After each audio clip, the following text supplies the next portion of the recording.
Well, you guys, and welcome back to another video.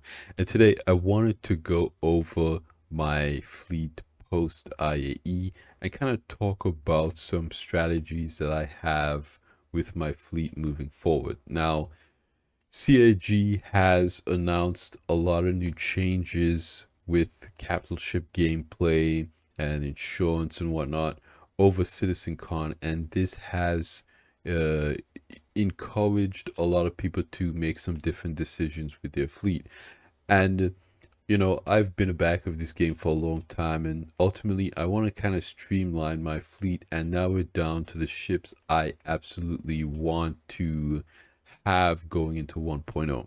Essentially, these are the ships that I want to start the game off with, but not all of the ships that I plan on getting. I obviously want to keep certain ships that I don't buy with real money so I can earn them in game and kind of grind for those things, okay? So these are just the ships that I want to have when the game comes out in 1.0 so I can hit the ground running. Now, so what you see right here is my fleet prior to IAE this year. So, of course, the Polaris was not out, so I had a Hammerhead as a loaner. Now the Polaris is out, and in game, I finally have that ship, and it is amazing. If you guys haven't seen my Polaris walkthrough video, I think CIG did an amazing job with this ship. Okay, so the next ship that I have here is the Galaxy.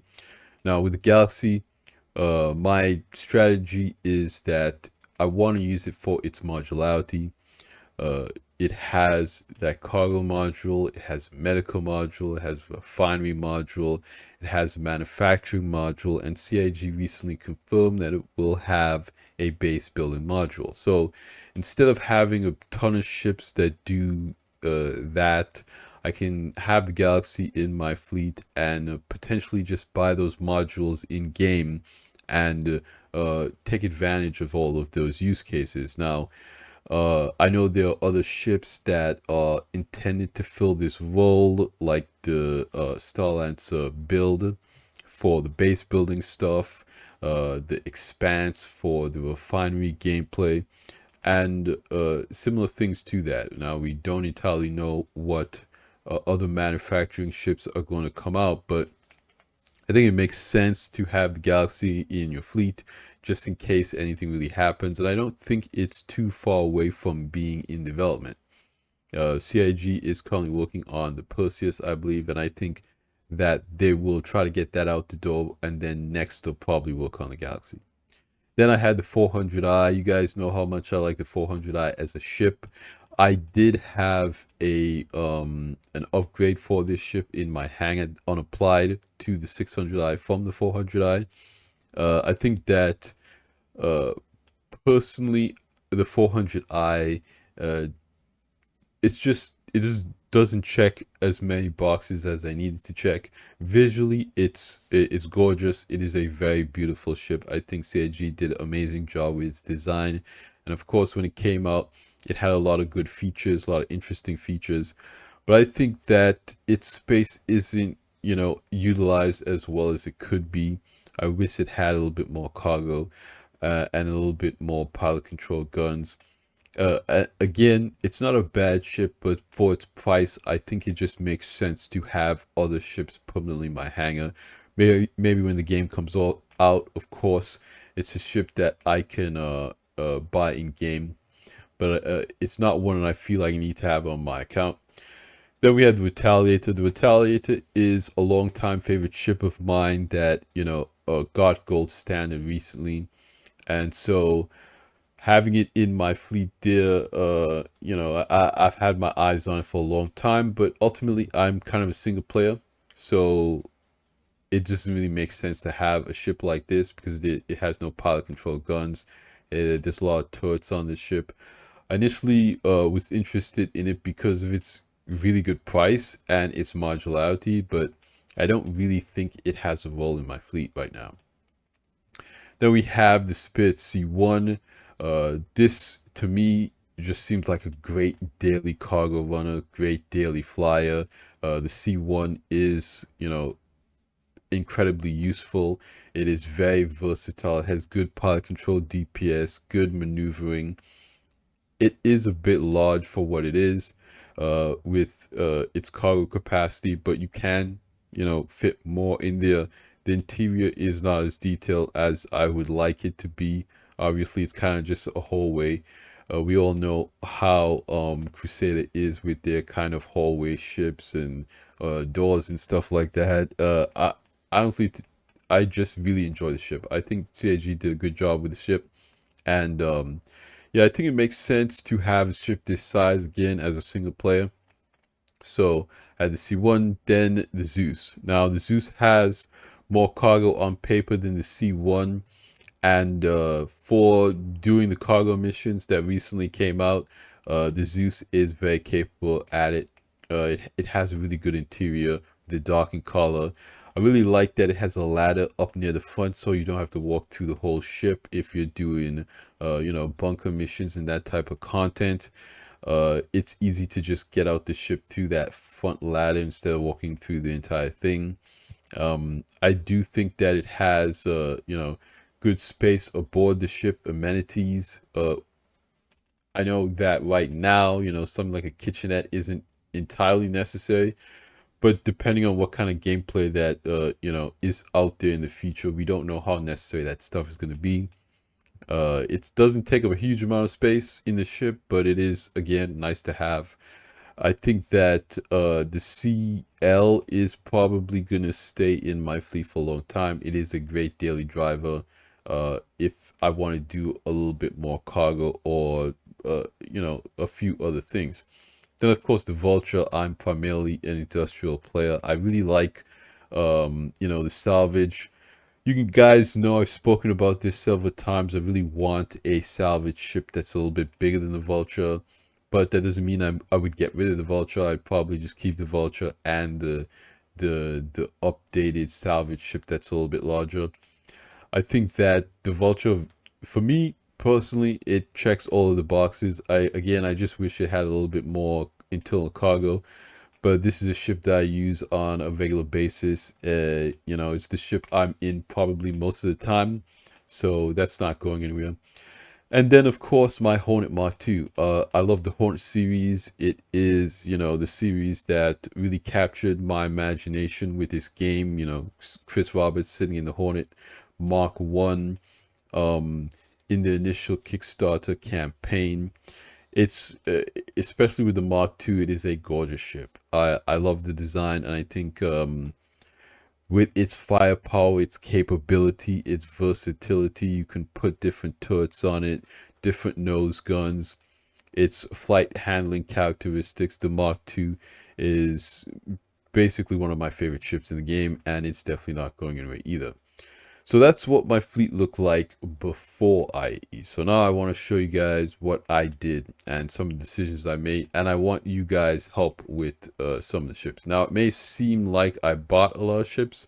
That's not actually true. I did have a lot of store credit because I melted the Endeavor. So for a while there, I had, well, before IAE, and I'll scroll back up really quick. Before IAE, I had an Endeavor as well, but I melted that and had store credit. So these were the ships that I had before IAE, but I had a melted in Endeavor that I basically, just had like, I guess $300 and something in store credit sitting on there. So I did a few things. So these ships, they're not going anywhere. They haven't changed. The C1, the Zeus, the Vulture, the Hornet, they didn't change. But I did apply that 600i upgrade to the 400i. So the 400i became 600i. I just applied the upgrade that I already had. And I used the money from the Endeavor to upgrade the Retaliator to a Starlancer Max, and then I did a CCU chain for another Starlancer Max by melting skins and some other things that was on my account. So The only thing that I spent real money on this IAE was, I think I split the cost of Intrepid between store credit and real money. So I think I put like $20 in that Intrepid. And the reason why I did that is I wanted something that was kind of flexible, because I still have my ironclad upgrade. So I'm keeping one of these Starlancer Maxes, and the other Starlancer Max is either going to turn into uh, an ironclad, is basically a CCU chain for an ironclad, or a Malai Guardian. So one Starlancer Max is staying, and the other Starlancer Max is a CCU chain for an ironclad.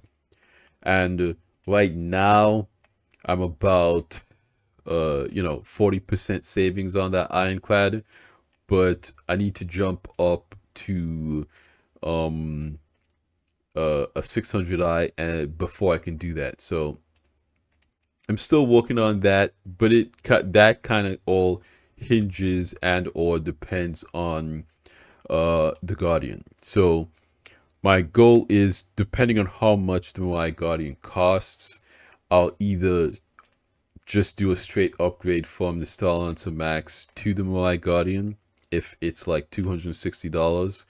And that's kind of just based on the price of other heavy fighters, like the F8 and whatnot, going at around $300. So I'm guessing that the Guardian's probably going to be between $250 and $300. So if it's a little bit more expensive than Starlancer Max, I'll just do a straight upgrade. If it's cheaper than Starlancer Max, I'll just melt the non-CCU chain Starlancer Max, and use the store credit to buy it. Now, if I don't want to stay with the Murai Guardian, I will use the CCU chain Starlancer Max and melt the Intrepid, and together complete that chain to get the Ironclad, if that makes any sense. So yeah, this Starlancer Max is either going to become a Guardian or an Ironclad, and the Intrepid is either going to stay if I get the Guardian, or go if I want to go with the Ironclad. Now, what I like about the Ironclad is it has a lot of cargo. Now, realistically, the 600i towing is still kind of on the chopping block if CIG releases a salvage ship that is bigger than the Vulture but smaller than the Reclaimer, a medium salvage ship. I like the 600i towing, and I have it on my account specifically because I want to kind of see what they do with the NPC towing type customer gameplay, right? So I don't know what gameplay they're going to design for the towing that's going to be interesting. I do kind of have my eye on that. So, but it's not set in stone. What I do definitely want to keep is the Polaris, the Galaxy, one of the Star Lancers, the Zeus, the Vulture, and the Hornet. The C1 is kind of on the chopping block. The Intrepid is kind of on the chopping block. One of these Star Lancers is kind of on the chopping block, and the 600i. So the 600i, I would only get rid of it if CIG came up with that larger salvage ship, right? That kind of in between salvage ship. That's the only ship I would get rid of this 600i for. And then the Star Lancer would be either the Guardian or the Ironclad. So I kind of want you guys' opinions here. If you guys think that the Ironclad would be better than the Guardian, or if the Guardian would be better than the Ironclad, what ship specifically do you guys think I should go with? Again, I want the ironclad because it just has so much raw cargo and it can land on planets. I don't mind the fact that it's not really a solo ship. It's just something that I would use with friends. But the fact that it does have that money making potential to me is very attractive. And then for the Guardian, I feel like that would be a great daily fighter, because there are some leaks that it has a full interior. And again, if that's the case, that kind of makes it the perfect ship for me. I want kind of that heavy fighter with an interior to, do all sorts of content missions on the ground.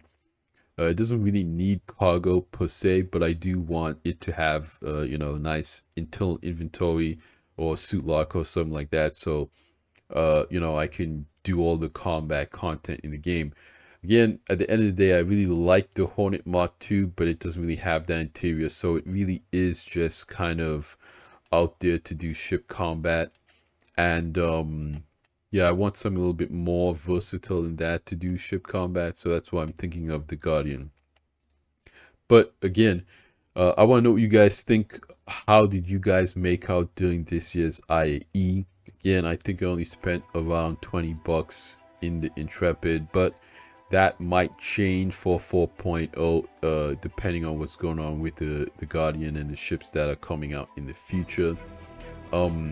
I don't think I'll be getting the Mist Fortune. Again, I'm looking for a ship that is a little bit larger than that for salvage.